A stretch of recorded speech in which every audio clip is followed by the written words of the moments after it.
This is the Extra Point Podcast.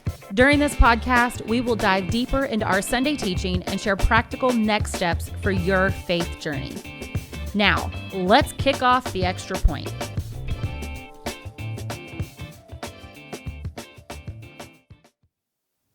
Hey, welcome to the Extra Point. I'm Cheryl Ross, the Next Steps and Discipleship Pastor here at Southridge Church, and I'm with Scott Beha, our lead pastor, and we are going to dive deeper into our third week of Family Christmas Tree series that we are in.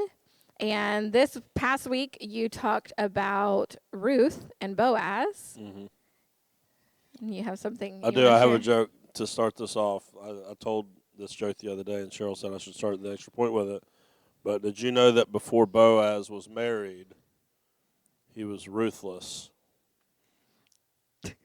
Dad joke award of the year. You're welcome. Anyway, you're welcome for that. You can share that at Christmas with your family. Yes. I mean, you know, if you're the kind of family who sits around and talks about Ruth. Although I will say that my ladies group has loved the series and how you've shared about some of these ladies, like who'd we do? Rahab and now Ruth. They have really enjoyed it and thought that, you know, you brought out a lot of good stuff. This was kind of one of those teachings that it's a short book of the Bible, but also to like fully understand the story and the full meaning, you had to kind of go through all 4 chapters. Yeah. And so it was a lot of content, but there's a lot of good stuff within it I feel like you kind of run this theme of, you know, how we might feel as outcasts or outsiders or not good enough or not wanted. And you're kind of hitting all these maybe pain points that we've had throughout our lives, whether from childhood or on through. And I think that is something that resonates with a lot of people. Yeah. And maybe that's something that you've been really enjoying throughout this series. If you're listening, that maybe you've felt some way like that. And we see that Ruth, you know, she was a complete outsider, right? She was not someone who would have normally been in this kind of situation, right? But she decided to commit herself to Naomi through, you know, that really beautiful text and speech of that where you go, I will go. Where you stay, I'll stay. Like, your God will be my God. Your people will be my people. And we see that come to play. And that's really what, like, Boaz sees within Ruth when he hears about her and sees her and asks about her. That really, I think, is what draws him to her in a way, right? Yeah. The story of Ruth is... again, this little tiny book, but like I would say most people don't recognize the significance of it until you hear a sermon like you do Sunday and you realize, like, oh, this is kind of like the bridge.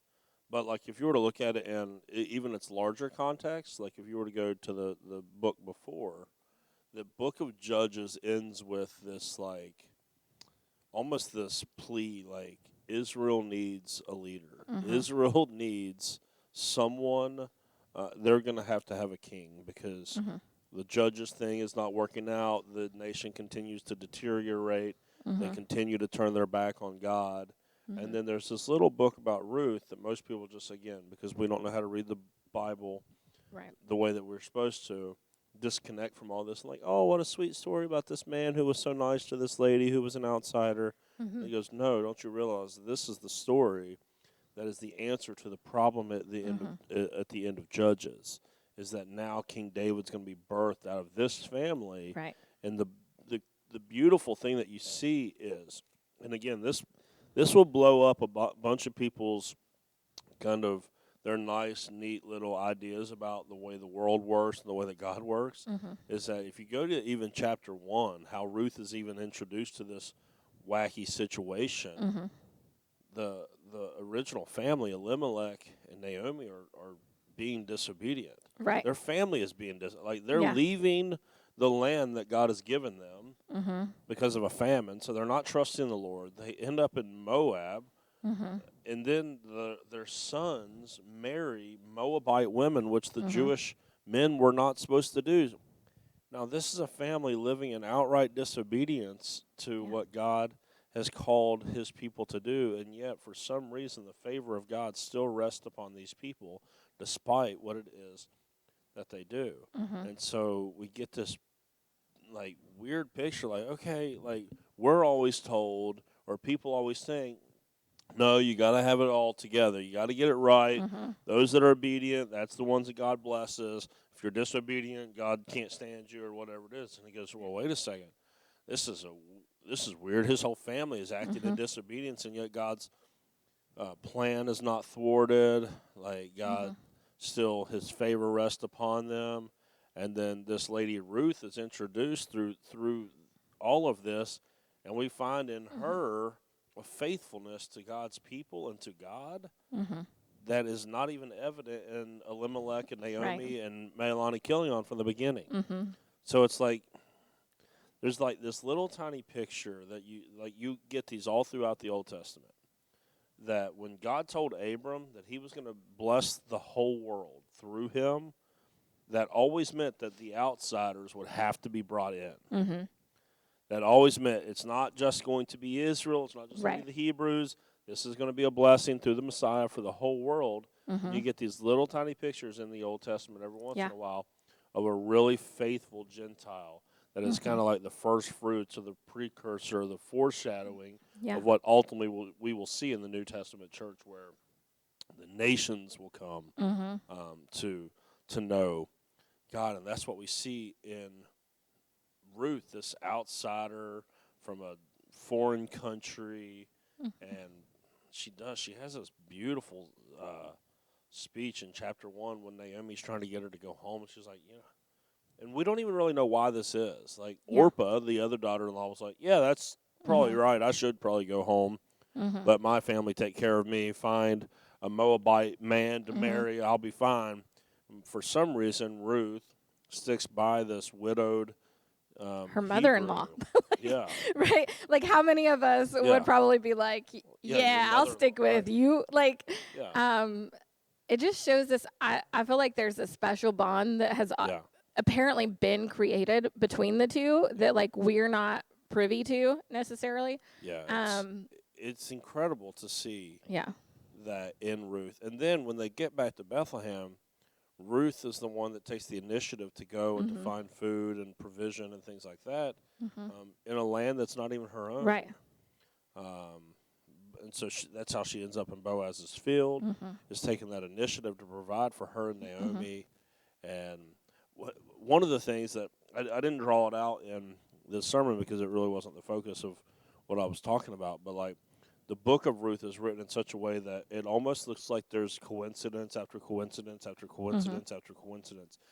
Like just in the language of it, it'll be like, oh, and she happened to end up in the field that belongs to Boaz. And you go, okay, that's the way that the writer is making it look like coincidence. Or like when you get to chapter 4, and the man just happened to walk by. Right. It's like, no, listen, all throughout the whole book of Ruth, what you need to see is the providence of God. Where you are, when you're there, and all these different things are not accidents. Right. There is not coincidence. There is the providence of God that puts things in place, puts things in motion. We see that even in the Christmas story. God used a pagan ruler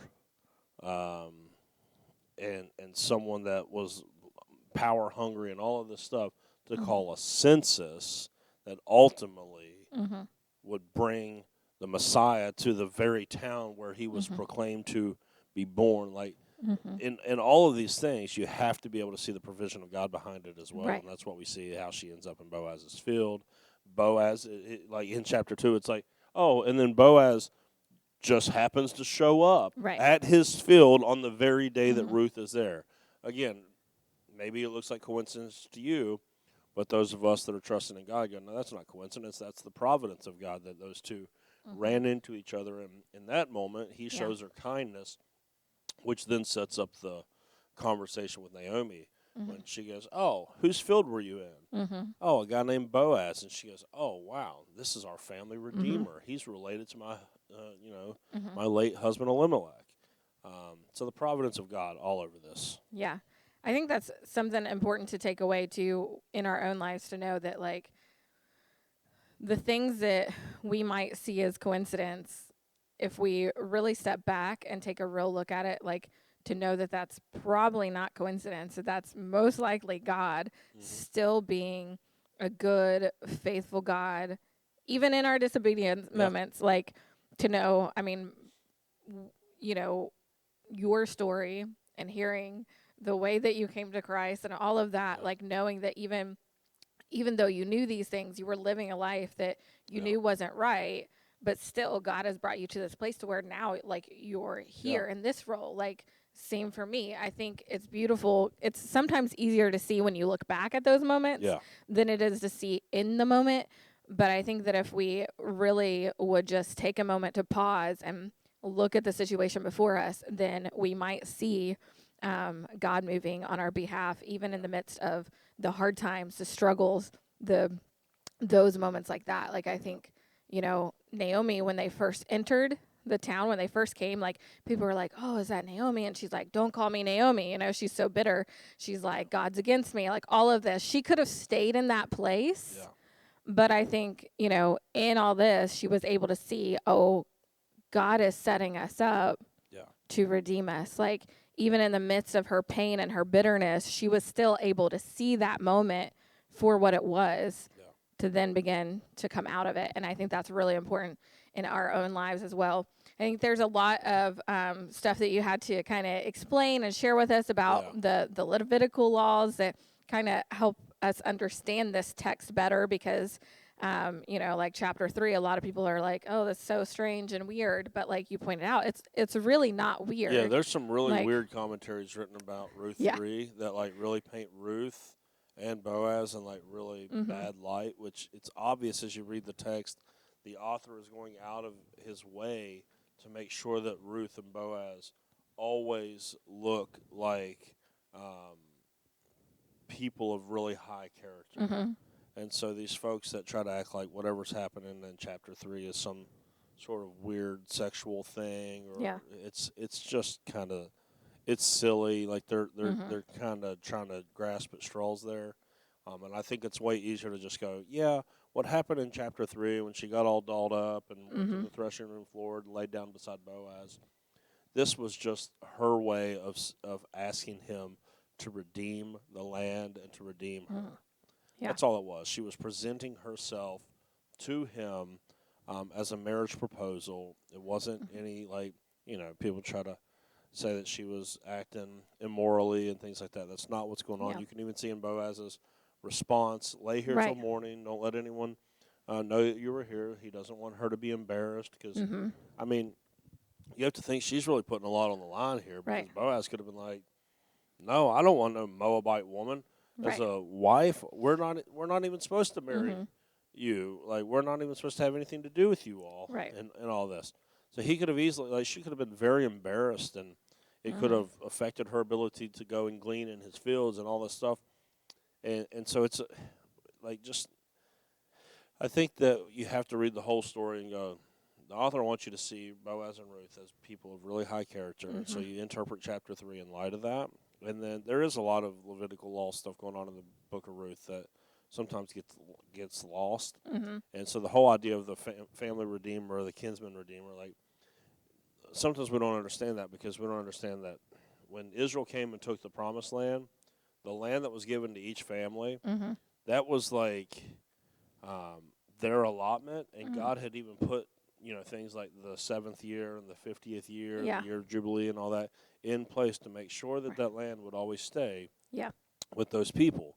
But they also would sell that land whenever they fell on hard times, so there had to be guidelines and things put in place to where that could be redeemed and be brought back to who originally owned it, which is where the kinsman redeemer comes in. He goes, well, you have to have someone close relative that will pay the price to get the land back to the original family. And then if there's a woman attached to it, he would marry her, have children with her, and then those children would legally be the offspring of the deceased spouse. So that way that child would then hold the land that was originally for that family. If you don't understand the kinsman redeemer or Levirate marriage, or how painstakingly of a process God went through to make sure that Israel understood that these plots of land were meant to stay with these families during this time, then the story won't make much sense. So you have to have that background information. Absolutely. So now we kind of see the ultimate thing in this, like after Boaz has done his due diligence at the gate with the elders and says he'll buy the land, he'll marry Ruth. We do see that Ruth does, in fact, have a child. Yep. Right? And we kind of end with that in chapter 4. So what is something that we can really take away from that moment? Let me get there. Yeah, chapter 4, Ruth and Boaz have a child named Obed. Obed ends up having a child named Jesse. Jesse ends up having many sons. The youngest, scrawniest of the bunch, apparently, named David, who ends up playing a pretty significant role in literally the rest of history, especially the rest of Christian history. And that all comes from this little tiny story. Yeah. It's why it's in the Bible. Yeah. You know, it's the way it does answer the story or the question that arises in Judges. What's God going to do because these people are a mess? Well, he's going to raise up a family. But then, like, even when you get into the lineage further, like you get someone like David that came from this story. God promises David. He goes, listen, David, we heard this on a video yesterday in staff meeting. David wanted to build God a house. He wanted to build him a temple to reside in. And then God's response to that is, that's not a terrible idea. However, you're not going to be the one to do it. You got blood on your hands. Your son will do it. But what I'll do for you is I will give you a house. I will provide someone that will always sit on your throne that's going to come from you. And so, again, this is all coming from Ruth and Boaz. Like this unlikely, how in the world did this happen other than God type situation. And ultimately we get David and then the promise to David of this perpetual king that will always sit on his throne, who then, as you continue to trace the genealogy, ends up being Jesus of Nazareth as this king that sits on the throne of David forever, and not in a physical sense like setting up a throne in Jerusalem as some people. This throne that we talk about, the throne of David, like this is just essentially he ends up being the king of all creation, not just the king of Israel. Like God had imagined for David even bigger than what David probably ever thought. David's thinking in a national type way. Oh, one of my offspring will always rule over Israel. And then God goes, I'm sorry, that's just way too small. The king that's going to sit on the throne forever is going to be the king of all creation, the king over everything. And so this one little tiny book, 4 pages probably, ends up being one of the key things to understand if you want to unlock the whole rest of the Bible to you. And it does. It comes because the first Redeemer was not interested in paying the price, which is interesting because he fails in that regard. He's supposed to. The first human, Adam, fails in that regard. The second Adam, which is what Jesus is referred to in the New Testament, does not fail in the role of Redeemer. Yeah. Neither does Boaz. This is why Boaz is not necessarily a type of Christ, but it's definitely showing us a picture of what this coming king will one day do for us, which is pay the price for our sins to be forgiven so the way we can be a new creation on our way to God's new creation. Awesome. Well, there you have it. Another great story about part of the lineage of Jesus and the Christmas or the family tree and our family Christmas tree series. Next week, we will finish up this series with Joseph. We think Joseph. So we hope that you'll join us again next week for another Extra Point podcast where we can dive deeper into the teaching and give you practical next steps for your faith journey. Thanks for tuning in to The Extra Point. Be sure to subscribe to the Southridge Church podcast and tune in every Wednesday for another episode of The Extra Point.